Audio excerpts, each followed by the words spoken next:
WC policy મતલબ એનું full form છે વર્કમેન કમ્પેન્સેશન. એમાં એમ્પ્લોઈઝ અને વર્કર્સ બંને આવે છે.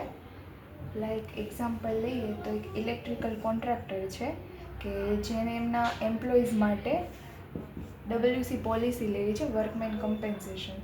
તો વર્કર્સ એમાં પરમેનન્ટ ના હોય ઇલેક્ટ્રિકલ કોન્ટ્રાક્ટર્સમાં, ત્યાં ગમે ત્યારે બદલી છે. તો એટલા માટે આ છે ને અનનેમ પોલિસી છે. મતલબ આમાં છે ને નામ બતાવવાનું નથી આવતું.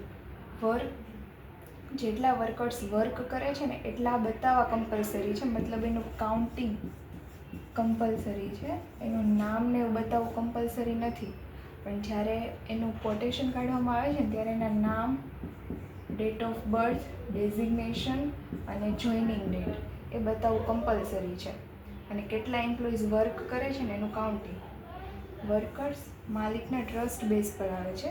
એટલે જ્યારે વર્કર્સ કામ કરતા હોય ત્યારે એમને બોડીમાં કોઈ ઇન્જરીઝ થાય, એમની ડેથ થાય, એમને કોઈ કારણસર હોસ્પિટલાઇઝેશન કરવા પડે છે, કોઈ પરમેનન્ટ ડિસેબિલિટી આવે છે, ક્યાંયથી પડી જાય છે તો એના માટે આ WC પોલિસીમાં વર્કર્સનું કમ્પેન્સેશન મળે છે કે જેનાથી જે વર્કરને નુકસાન થયું હોય ને એના માટે કમ્પેન્સેશનને ક્લેમ મળે.